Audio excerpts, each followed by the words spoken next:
Let me show you how to make this delicious apple cake. This magical batter only has 4 ingredients and it's the perfect cake for easy entertaining. Okay, so there's really only 4 simple ingredients in this really easy cake, starting with these beautiful Kanzi apples. They're in season right now and so delicious. 3 eggs, 1 cup of plain flour, and 1 cup of brown sugar. How easy is that? Preheat your oven to 160 degrees fan forced. Now we're going to grease and line a 20 centimeter spring form tin. So all we're going to do is spray this lightly with oil. Now I'm going to show you a really simple way to actually measure the baking paper for the base of our tin. So grab a square of baking paper like this,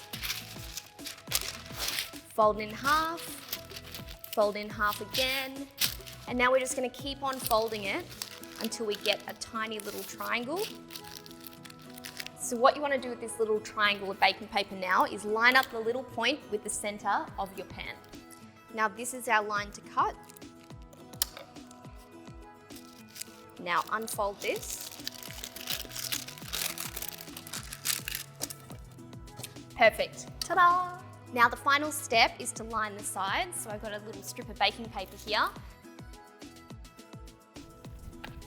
Now it's time to dice the apples, and I'm using Kanzi apples because they're gorgeous and in season right now. You don't need to core the apple, just cut the cheeks and sides off, and then we're going to roughly chop them. And if a couple of pieces were to go missing, no one will ever know. A stand mixer makes this job really easy, and I fitted it with a whisk attachment. So let's get the eggs in there. These are room temperature, which means they'll whip up to a greater volume, which is really important in this cake recipe. Now I'm going to add the sugar, and I'm using brown sugar because it has a caramel, almost toffee-like flavor to it. Now we're going to beat this on medium speed for about 5 minutes, or until it looks really nice and pale and very thick.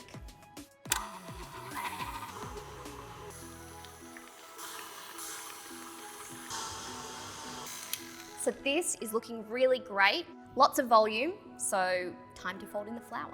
Add the flour in, and I'm using a whisk, I almost call this a spatula, to fold this in because it has a little bit of a lighter touch, which means we won't overmix the cake. So just turn the bowl as you gently fold that whisk through, and a few lumps is totally fine in this cake. The main thing is that you don't want to overmix it. So the batter is looking lovely. Last step is to add those beautiful apples.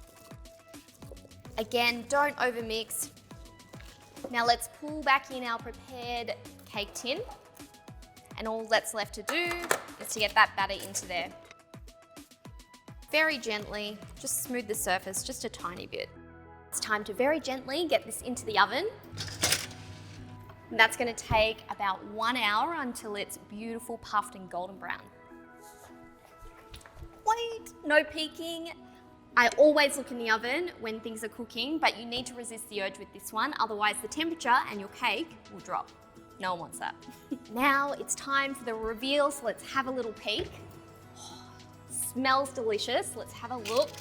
Perfectly risen, golden brown on top. Take a look at that. So I've let it stand in the tin until it's just cool enough that I can handle it. So take off that outer ring. Sheet of baking paper. Now you can add a pretty little finishing touch by dusting with a little bit of icing sugar. And there you have it. How easy is this cake? Just so incredibly simple with 4 ingredients, including those beautiful in-season Kanzi apples. This is a great idea for you for easy entertaining.